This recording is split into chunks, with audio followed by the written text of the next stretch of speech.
Kyle Efford, too, a middle linebacker. He's flying around for Georgia Tech. Led the team in tackles last year as a freshman. Kyle Efford beating Toafili right in the hole. What a run back. He's going to be the leader of this defense. His physicality in the middle of the field for Georgia Tech has just been remarkable. Here's the Georgia Tech rush defense. Pretty strong after that first drive. Shuts down Florida State, giving up only 40 rushing yards. The numbers do not lie, including scoreboard. And with that said, Tom Luginbill joins me along with one of his favorite players, Kyle Efford, who joins us as well here in Atlanta, Georgia Tech. All right, we're again. You've got some blood, sweat, and tears on this whole place right here, Quite a few. Mr. Luginbill. A couple of old turf burns, I'll call it that. That's it. But this is your guy right here. You've already changed his name. I've changed his name. We're getting rid of the D. We're going to the T. It's going from Efford to Effort. Right? Well, you That's like it. it? You like I it? liked it. I did. I like it. We're going to label this, man. I'm just telling you. Work with me. All right, you guys, great win against Florida State. But man, we talked to Key on Monday. And he's like, man, I don't even want to talk about Florida State. Let's move on. How tough is it to put that in the rearview mirror, given how well you guys played? You know, honestly, it's something we've been talking about for a minute now, like just moving on to the next thing. So really, it's like we landed back down, and it was like now that Florida State game is nothing but a distraction for us moving forward. What's the tone been like this week? I was out here at practice today, and if somebody would have walked in and not known the result of last week's game, you would have thought you lost by 4 touchdowns to Florida State. Has that been what this week's been like the entire week? Oh, yeah, most definitely. It's been an intense week, very urgent. We're very keen on this urgency. Let's get it done.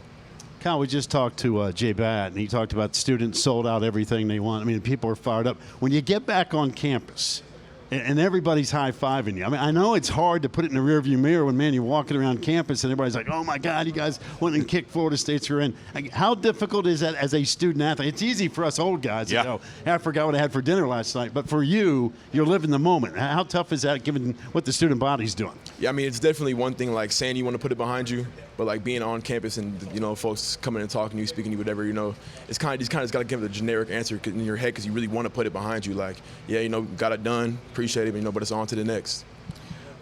When you say on to the next, obviously you self-evaluate, right? You go and you watch the film, and there were good things. Where were some areas in your particular game that you spent some time on this week that has to be better on Saturday? My eyes in particular. I feel like I had some dirty eyes, and, you know, some plays I was making, I could have made them plays, you know, 2 or 3 steps before. So I really just, one thing about me, I could work on them eyes. You know, Coach talks about the physicality of this football team when you have practice and you're going through the summer and now into the fall camp. Before we even saw the Florida State game, you knew what that offensive line was all about, didn't you? I mean, all of a sudden, the rest of the world, we're watching that game last week going, wow, these guys are punishing Florida State up front. But you've seen it. So, right, I mean, you weren't surprised at all, were you? Yeah, no, not at all. I mean, them boys come out every single day and they work. So, I mean, I was already knowing, especially with our D-line, too, like just, you know, constantly competing, constantly going to work at practice. So I already knew what they were going to do. Talked to Coach Santucci today, and he said, you know, going back 6-7 months, the entire offseason, the plan was offensively for you guys to do everything that you do so that you'd have to adjust to it on defense. All of the movement, the shifts, the motions, all of that stuff. Did that help prepare you to play the way you did in your opener? Oh, yeah, most definitely. You know, with our offense, we talk about, you know, seeing pictures. Like, we probably seen, you know, every picture that we feel like we could see. So, like, you know, us having them to work on every single day, you know, it's really, especially being a fresh defense, too. Like, we told them, don't slow it down. Like, we want it like that. You know, I live up in North Carolina, and a lot of times we start talking about Duke plays Carolina. They're 8 miles apart, or NC State, everybody on the triangle. They're right down the road. Your game tomorrow, you're seeing the guys that are 2 miles down the street. Any opportunities to run into the Georgia State guys during the course of the offseason, or do you just like, hey, it's Atlanta, it's a big city, we never see anybody? Yeah, I mean, I'm sure some people have like mutuals and whatnot. You know, us being so close, you know, some folks probably friends. But I mean, me, I don't really do too much, so I don't see nobody over there. So no socializing with Georgia State till tomorrow night. Yep, tomorrow night. That'll be the only socializing I'm doing. And they're going to get to know you real up close and personal, right? Yes, sir. I love it. I was getting ready to watch the opponent this week, and there's not a lot out there, right, about Georgia State. One of the things Coach talked about this week is it's not about the opponent, it's about you guys, because you've now set a standard. What type of responsibility comes with that, whether it's individually, from a team perspective, in the community, as a student here at Georgia Tech? I mean, it means really everything, like, because that's really who we are. Like, we're just going to come out here and we're going to do what we do. And, really involving just the work that we put in, you can't fault us when we come for the work that we put in.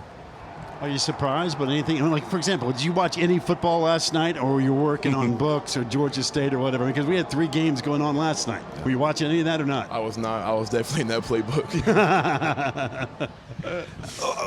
Effort, and we've kidded you about your last name, but it is real, because Effort doesn't take any talent. From your perspective, from a leadership perspective, there's some guys that are raw guys, and there's other guys that lead by how they perform. How do you think the rest of this football team, particularly your defensive teammates, have responded to the way you play the game? I mean, I just feel like it's kind of just more of a mutual respect thing.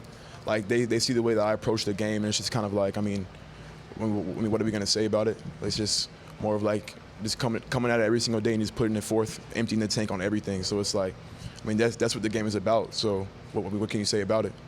You guys, and again, Lugs played here too. Mm-hmm. But it seems like when all of a sudden the helmet's on, shoulder pads are on, you turn into somebody different.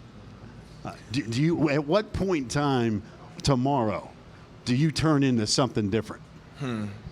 So let's say kickoff at 8. I'll give it like probably 3 or 4. That flip will switch. And is it a song? Is it like when I put on the jersey? I mean, is there something that happens that you go, it's go time? I usually lay down for about an hour, like right before we go down for our chair drill, and that's kind of like my visualization period. So I won't even go to sleep. I'll just close my eyes and I'll just kind of visualize, play the whole game in my mind.